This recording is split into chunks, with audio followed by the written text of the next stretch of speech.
Ito sila sa restaurant. Pagkakita ko ni Totoy dun sa babae, sabi, napakaganda. Ang ganda nitong babaeng to. Kaya lang yung babae nakakita sa kanya, medyo parang na-disappoint sa kanya.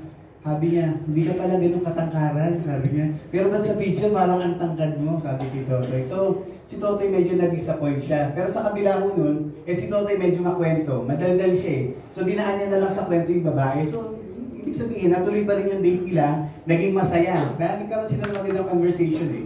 Naging masaya ang kwentuhan nila, tapos umuwi sila ng masaya. So, kinabukasan, excited si Totoy. Gusto niya ulit ma-meet yung babae. Kinabukasan. So, may message niya. Tinawagan niya, hindi sumasagot. Tapos may na-receive siya message. Sabi ng babae, Totoy, hindi kasi ikaw yung lalaking pinapangarap ko eh. Sabi niya gano'n. So, nasaktan si Totoy. Ibig sabihin, yung sakit na naramdaman ni Totoy, parang maglilid sa brokenness. Ngayon po, ang ating Panginoong Diyos, ayaw niya na maging broken din tayo. Ang gusto niya, maranasan mo natin, tinatawag mo natin na breakthrough. So ito po yung title po ng message po natin ngayon. Zacchaeus Breakthrough. So ano po ba yung breakthrough? Sa konteksto po ng Biblia, ang breakthrough po ay tumutukoy sa isang makapangyarihang pagkilos ng Diyos na nagdadala ng tagumpay, kalayaan at himala sa buhay ng kanyang mga anak. So, pag nakikita niyo po ang salitang SOS, ano po ang inyong naaalala? Ano naiisip niyo? Help, no? Help, tulong. So, kailangan ng tulong. Ibig sabihin, kung gusto mo daw maranasan ng breakthrough o yung tinatawag mo nating pambihirang tagumpay, kailangan mo ng tulong galing sa Diyos. So, simulan mo natin. Sa SOS, S, isik Jesus o hanapin mo natin si Jesus. Sa O, obey Jesus o sumunod. Ayan, sumunod tayo kay Jesus. O surrender to Jesus o isuko natin ang ating sarili po sa ating Panginoong Jesus. So, umpisahan mo natin sa Seek Jesus. So, basahin po natin Lucas chapter 19 verse 1. Sabay-sabay po. Pumasok si Jesus. Okay. So, mapapansin po natin dito sa verse na si Jesus ay papunta sa Jerusalem, pero dumaan po siya ng Jericho dahil si Jesus ay may gustong makita sa lugar na iyon. Sa mga nakapagbasa po ng Biblia, maaalala po natin yung babaeng Samaritana na dinaanan din, pinuntahan din po siya ni Jesus. Sa kanilang pagkikita po, nagkaroon po ng transformation yung buhay po ng babae na Samaritana. So, naging witness po ang Samaritana sa kapangyarihan ni Jesus. Dito po sa ating pag-aaral, makikita po natin yung intentional po ni Jesus. Yan, basahin po natin, Lucas chapter 2 at chapter 19 verse 2. May isang lalaki roon na ang pangalan ay Zacchaeus. Siya ay mayaman sa mga pinuno. Okay, si Zacchaeus po. Sino po ba si Zacchaeus? Yan, makikilala mo natin kung sino si Zacchaeus. Yan po yung ating star ngayon. Medyo parang nawigti natin si Zacchaeus. Bibalbas lang. Hindi, ano lang po ito, picture-picture lang si Zacchaeus. Sino po ba si Zacchaeus? Yan po, si Zacchaeus po, siya po yung pinuno na maniningil ng buwis. So si Zacchaeus po yung isang Hudyo o Jew na nakatira po sa Jericho. Bali, ang Jericho po, nung panahon na yun, under po siya ng Roman Empire. Si Zacchaeus po ay isang Hudyo na namumulekto ng buwis or taxes sa kapwa niya Hudyo. Kaya po yung mga kasamahan niya ng Hudyo, galit ko sa kanya. Parang ganito po. Kunyari po dito sa Pilipinas. Kunyari lang po sinakop po tayo ng China. Kunyari lang Tapos yung China po, siya po yung namumulekta ng buwis sa atin. Ngayon po, ang pinakokolekta po ng China, Pilipino rin. So yung Pilipino na yun, yung namumulekta sa mga Pilipino. Ganun po si Zacchaeus ng panahon na yun. So si Zacchaeus po, hindi lang po siya maniningil ng buwis. Siya po ay pinuno ng mga maniningil ng buwis. So parang head po siya. Isa po siya sa mga head na maniningil ng buwis. Ngayon si Zacchaeus din po ay mayaman. Bibigyan pa ako. Hindi lang po siya basta mayaman. Mayaman na mayaman po si Zacchaeus. Dahil sobra-sobra po minsan yung kinokolekta niyang buwis dun sa mga kasama. Kaya galit sa kanya yung mga kasamahan niya na Hudyo. Kunyari, kukuha siya ng 1,000. Kukunin niya, kailangan niya 1,000, kukunin niya 2,000. Parang ganun. Ganun po si Zacchaeus, ganun yung style niya. So, bagaman siya mayaman, hindi siya kontento dahil sa feeling ni Zacchaeus, yung pakiramdam niya, parang may kulang sa buhay niya. So, si Zacchaeus din po ay syempre, maliit. Kaya maliit din po si Zacchaeus. O yung tinatawag po natin vertically challenged. So, basahin po natin Lucas chapter 19 verse 3. Gusto niya kung sino talaga si Jesus. Pero dahil pandak siya at marami ng tao doon ay hindi. Okay, salamat po. So, pinapakita ko dito sa talatang ito na yung matinding pagnanais po ni Zacchaeus, yung desire po niya na makita po si Jesus Christ. Bagaman si Zaccheo ay mayaman o makapangyarihang tao bilang pinuno ng mga maniningil ng buwis, hindi po ito naging hadlang para gusto niyang makita si Jesus. Kasi ano siya boss boss si Zaccheo pero hindi yung naging hadlang para makita niya si Jesus Christ. So tumakbo siya, kaya pupunta siya doon kasi gusto niya makita si Jesus Pero meron dalawang balakid doon si Zaccheo. Ano po yung dalawang balakid na sinabi mo sa talata? Maliit. Ano pa po yung isa? Maraming tao. Yun yung dalawang balakid doon niya. So sa spiritual po na aspeto, sumisimbolo po ito sa hadlang na maaaring pumigil sa atin sa paghahanap po natin sa Diyos. Sa tingin po ninyo, ano po ba yung mga balakid o sagabal na pumipigil sa atin para lumapit po tayo sa Diyos? So, kadalasan po, ito po yung mga balakid. Una po yung pride. So, sino po dito yung ma-pride? So, yung pag sinabi mo natin yung ma-pride, parang alam niyo na nga kayong mali, ipinipilit mo pa na tama ka. So, ma-pride. Parang ma-pride yan. Kayabangan o yung kapalaluan. Pangalawa po, yung idolatry. Pag sinabi mo natin idolatry, ito po yung mga bagay na ipinapalit po natin para po, ipinapalit po natin instead of God. Yan. Kumbaga, nauuna ito bago yung ating Panginoong Diyos. So, pangalawa po, yung pakikipagkaibigan sa mundo.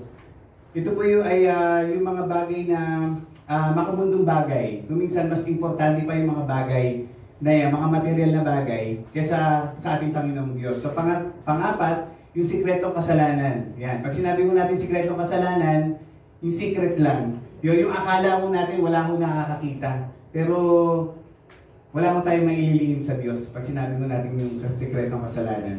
So, pangapat, yung self-righteousness. Okay, basahin po natin Lucas chapter 19 verse 4. Kaya,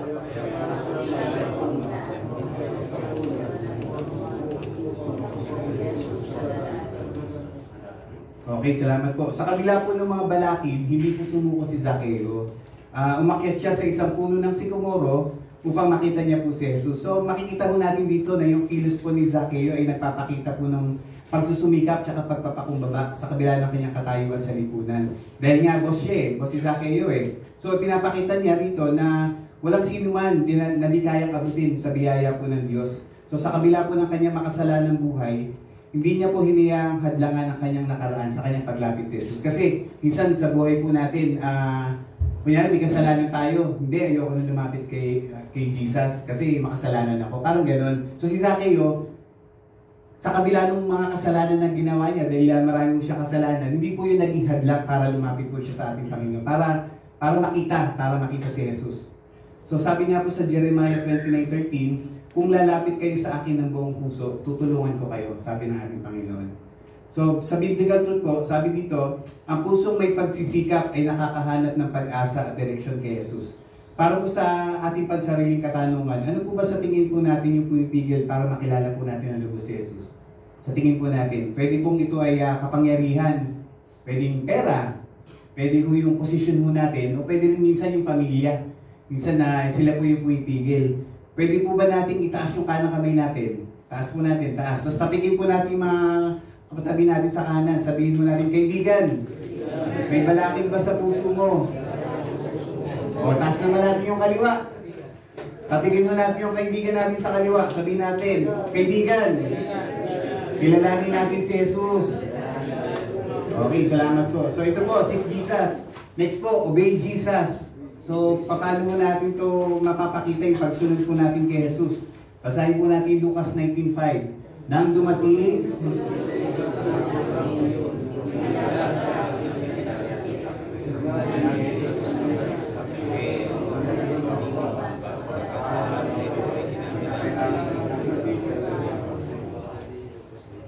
okay, salamat po. Ayon po sa talata, nakikita ni Jesus yung puso po ng tao. So kahit maraming tao ang nakapaligid, natukoy ni Jesus si Zaccheo sa gitna po ng karamihan. So ipinapakita po rito na walang nalilihim kay Jesus. Alam niya yung buhay at hinahangad niya makipag-ugnayan sa atin. Sa talata po, tinawag ni Zaccheo sa pangalan. So napaka-personal po ng relasyon sa pagitan po ni Jesus ni Zaccheo. Kasi si Zaccheo hindi lang basta estranghero po kay Jesus. Kumbaga, sa tingin niya, hindi siya kilala ni Jesus pero tinawag siya ni Jesus sa pangalan. So, di ba po ba, napakasarap ng pakinggan na tinatawag tayo ni Jesus sa pangalan. Kunyari, si first name mo, sir. Espinosa, sir. Hindi ako si Jesus. But, Espinosa, di ba?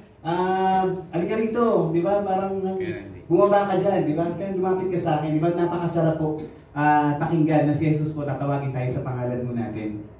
So, Lucas 19:6, basahin po natin. Kaya, yan na, nagmadaling bumaba agad si Zaccheo. So sa talata pong ito, agad na bumaba po si Zaccheo. Tapos tinanggap niya si Jesus ng buong galak. Tuwan-tuwa siya kasi tinawag siya eh. Hindi naman, si isip niya, hindi naman siya kilala ni Jesus eh. Tapos bigla siya tinawag. So ano ba dapat natin maging tugon kapag tayo po ay tinawag ni Jesus, di ba? So ang tamang tugon po siguro, pag tinawag tayo ni Jesus, susunod tayo sa kanya ng may kagalakan sa kanyang presensya. Yan, so sa konteksto pong biblikal, ang pagiging obedience po ay masunurin o pagsunod po sa isang mahalagang prinsipyo na nagpapakita ng pananampalataya at pagmamahal sa Diyos. Ito ay maaaring ipahayag sa pagsunod sa kalooban ng Diyos o yung pagtalima po, pagsunod sa kanya po mga utos, obedience. Sabi nga, breakthrough comes when obeyed quickly. Tapos tandaan po natin na ang delayed obedience ay disobedience pa rin. Kasi minsan, kunyari, mga boss natin, sila Sir, may inutos sa inyo. Sige sir, wait lang po, tatapusin ko lang ang ginagawa ko ni cellphone. So, disobedience po yun pag dinidelay po natin pagsunod. So, minsan po kasi marami sa atin nakakarinig sa tawag ni Jesus. Minsan, nag-hesitate po tayo. Bakit po kaya? Ito minsan maaaring natatakot tayo. Diba? Kung minsan po, dahil sa pride ho natin, o minsan meron pa tayong tinatagong kasalanan sa atin. So, dapat po hindi ganun. Kahit na alam natin na meron mo tayong mga kasalanan na gano'n, dapat lalapit pa rin mo tayo kay Jesus. So sabi ko sa Santiago 1:22, huwag lang kayo maging tagapakinig ng salita ng Diyos, kundi sundin niyo ang sinasabi nito. Dahil kung hindi, binadaya niyo lang ang inyong sarili. So dapat lahat po ng salita ng Diyos na napapakinggan mo natin, dapat ginagawa din po natin. Okay po? So sabi po sa Lucas 19:7, basahin po natin ulit. Nang makita ng mga tao, gulong-gulong sila. Ay siya sa bahay ng isang mamangka. Nako, eto na. Yung mga tao na to, yung mga galit kay Zaccheo, nagbulungan na kasi tinawag siya ni Jesus eh. Sabi, Zaccheo, halika rito. Tapos tumuloy pa sa bahay. So una, makikita natin yung mga tao nagulat, tsaka nagreklamo. Nung makita nilang si Jesus ay nakituloy dun sa bahay ni Zaccheo. Siyempre, bilang isang punong maniningil ng buwis, tinuturing nila makasalanan si Zaccheo. Pangalawa, makikita natin yung pagtanggap ni Jesus sa makasalanan. So, pinapakita ni Jesus yung kanyang mission para sa lahat, kahit na sa makasalanan. So, walang pinipili si Jesus Christ. Kahit na makasalanan kang tao o matuwid kang tao, yung mission niya na napuntahan tayo para sa lahat po sa atin.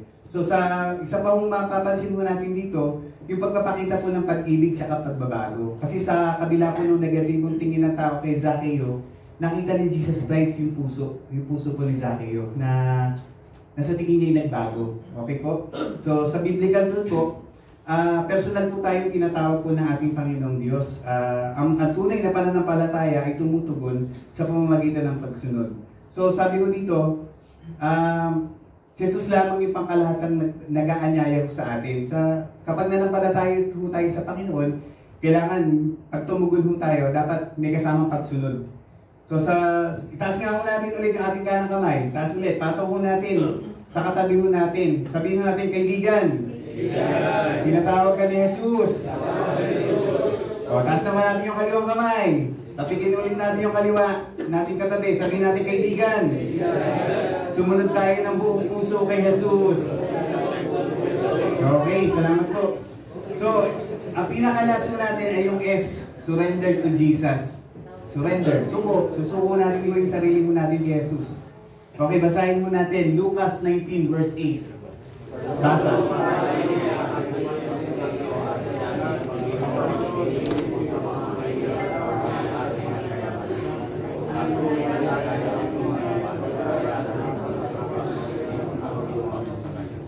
Diba? Galing ni Lord, no? Nagbago agad si Zaccheo. So sa talatang po to, meron po tayong tatlong bagay na makikita. Una po, yung tunay na pagsisisi. Tanda po ng tunay na pagsisisi.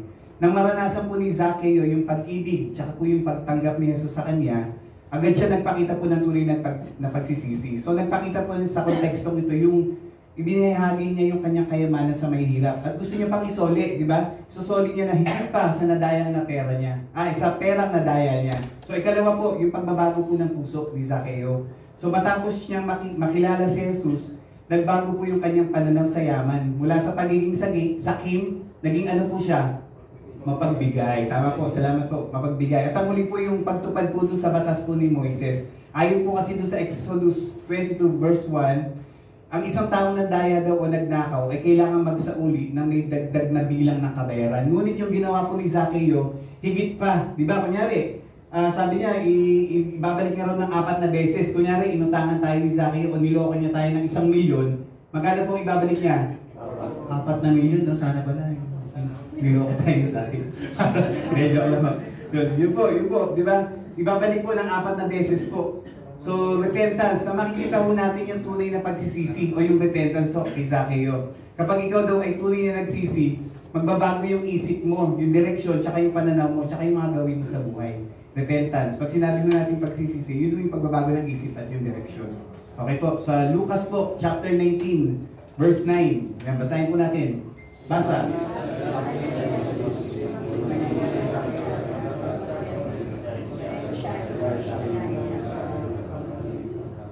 Abraham. Okay, sinabi po dito na una, yung kaligtasan daw po ay dumating. So, tinahayag po ni Jesus na dumating yung kaligtasan sa bahay ni Zaccheo. Hindi po ito yung nangangahulugan na ligtas siya dahil po dun sa mabuting gawa na ginawa niya, kundi yung kanyang mga gawa ay naging bunga po ng kanyang tunay na pananampalataya at pagsisisi. So, hindi po siya naligtas dahil po dun sa mabuting gawa niya, pero dahil po dun sa pananampalataya niya at yung tunay na pagsisisi. Ang kanyang pagbibigay sa mahihirap at pagbabalik ng nadayang pera ay patunay na nagbago po yung kanyang puso. Okay po, nang galing po ni Zaccheo, nagbago yung puso niya. So ikalawa po, makita po natin dito, si Zaccheo daw ay mula sa lahi ni Abraham. Pero sa pananaw po ng mga Hudyo, ang mga tunay na anak ni Abraham ay yung sumusunod sa Diyos sa kanyang mga utos. Bagamat makasalanan po si Zaccheo sa mata ng marami, pinahayag po ni Jesus na siya rin ay tunay na anak ni Abraham. Hindi po dahil sa lahi, dahil po yung pananampalataya po ni Abraham ay katulad po ng pananampalataya na pinakita po ni Zaccheo. Okay po? Lucas 19 verse 10. Ito po yung pinakahuling verse po natin. Basahin po natin.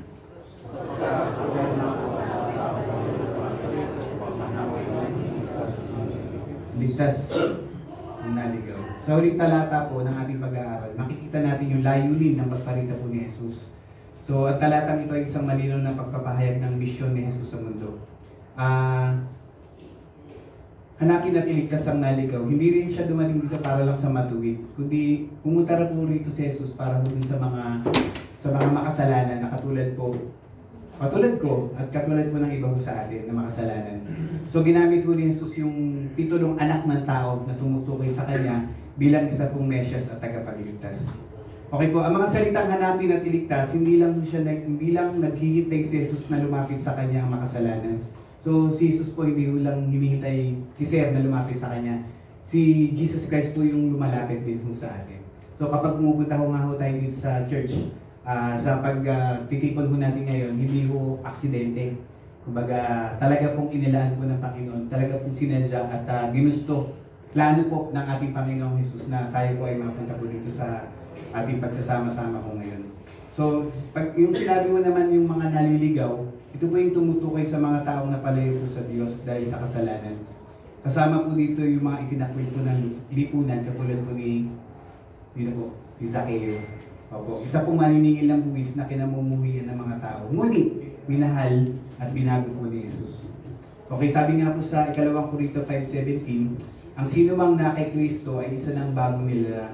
Wala na ang dating pagkatao, binago na siya. So, sa talatang pong ito, nagpapakita po na kapag tayo po ay lumapit po kay Jesus at isinuko po natin ang ating buhay po sa Kanya, yung dating po nating pagkatao mawawala na. So, hindi na po tayo yung dating tayo. Tayo ay bagong-bago na ho. So, sabi ko dito, ang tunay na kaligtasan daw ay nagbubunga ng malaking pagbabago. Nakikita ng pagbabago. So, kapag tayo ay ligtas ng ating Panginoong Jesus sa ating mga kasalanan, makikita ko sa ating mga gawi, sa ating mga kilos yung pagbabago. Siguro po, ito po yun, SOS, seek Jesus, obey Jesus, tsaka po surrender to Jesus.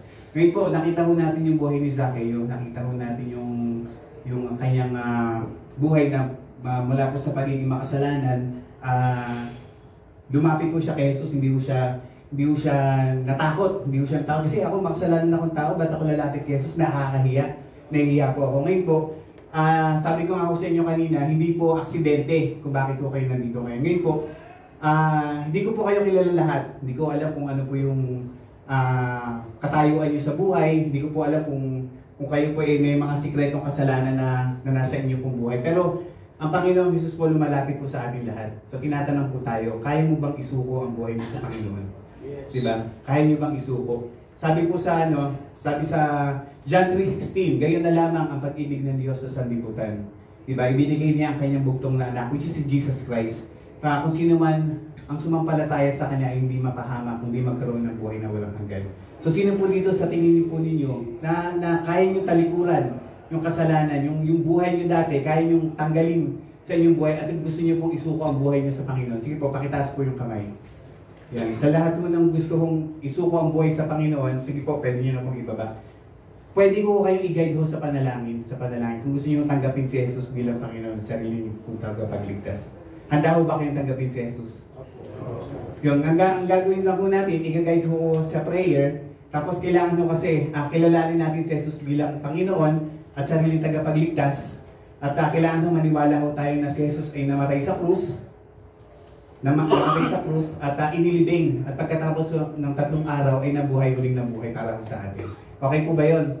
Okay po. Sige po, i-guide ko po kayo sa panalangin. Yung panalangin ko para po dun sa mga nais tanggapin si Jesus bilang Panginoon at sariling tagapagligtas. Sundan po ninyo ako sa panalangin. Okay po? Okay po. Panginoong Jesus, maraming salamat po sa gabing ito. Maraming salamat po sa pagkakataon na nakilala po namin kayo. Panginoon, isinusuko ko po sa inyo ang aking buhay. Binubuksan ko po ang aking puso sa inyo. Panginoon, tinatanggap ko po kayo bilang Panginoon at sarili kong tagapagligtas. Inaamin ko po ang aking kasalanan. Kayo na po ang magmaneho ng aking buhay. Maraming salamat po. Sa pangalan ni Jesus. Amen. Ako na lang po mananalangin. Ama naming Diyos na nasa langit at Diyos na makapangyarihan sa lahat. Maraming salamat po sa gabi ito. Ama, nagpapasalamat po ako sa pagkakataon na kami po ay nakapag-aral ng inyong salita. Salamat Panginoon sa aking mga kasamahan nandito ngayon na tinanggap kayo bilang Panginoon at sariling tagapagligtas. Ama, kayo po ang nakakalam ng kanilang buhay. Panginoon, dalangin ko po sa inyo na patuloy niyo po silang gabayan sa pang-araw-araw po nilang pamumuhay, ang kanilang buhay na pagiging Kristiyano. Kayo po ang mag-guide sa kanila sa araw-araw. Purihin ka, Ama, i-bless niyo po ang bawat isa nandito sa amin. Sa inyo po ang lahat ng kapurihan at pasasalamat sa pangalan ni Jesus. Amen. Salamat po. Lakpakan po natin ang Panginoon. Thank you, Brother Yodge. No, isang siguro yung napakaganda po na mensahe na tumatak po sa akin is yung si Zacchaeus po, parang tayo po yan. No? Na tayo po lahat makasalanan. Tayo po may mga nagagawang mali. No? Pero kay Jesus, no, meron pong pag-asa, merong pagbabago. At yung isa ring maganda na sinabi po ni Brother Yodge is si Zacchaeus po ay natanggap ng Panginoon hindi dahil sa mabuting ginawa niya. Di ba? Kasi tinanggap muna siya bago siya gumawa ng mabuti. So ibig sabihin po, makasalanan pa lang tayo, no? Tinatanggap na tayo ng Panginoon. Ang hinihiling lang ng Panginoon po sa atin yung bitawan po natin yung buhay nating makasalanan. Diba? Para completely po natin ma-experience yung pagmamahal ng Panginoon. So lahat po ngayon, no, tumanggap po sa Panginoon. Ang magandang balita po is pag tinanggap nyo siya, sabi niya, if you will put your faith in me, He will never leave you nor forsake you. So ngayon, sabihin niyo po sa katabi niyo, kasama natin ang Diyos. Kasama po natin ang Diyos. Okay. So, maraming salamat po sa gabing ito. Ngayon, magkakaroon po tayong picture taking. So, dito na lang po lahat tayo sa gilid. And then, pagkatapos po, pwede niyo po kunin ang inyong merienda sa likod.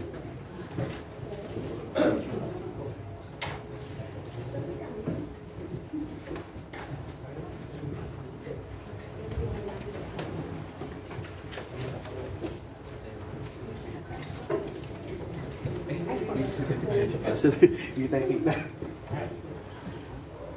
Okay, 1, 2, saba. Dalawa pa?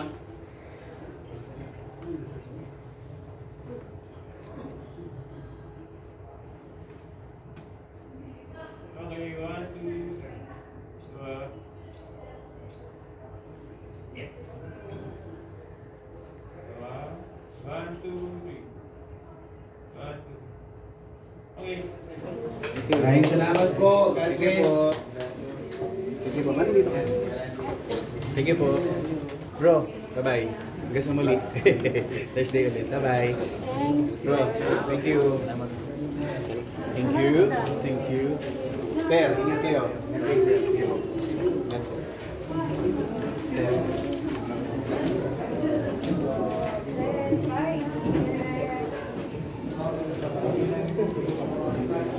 Sabi ko, endless hand. Mabilis na. Sabi sa'yo, 36 eh. Mabilis. Picture tayo, picture. Raise ka. Binilisan pa eh.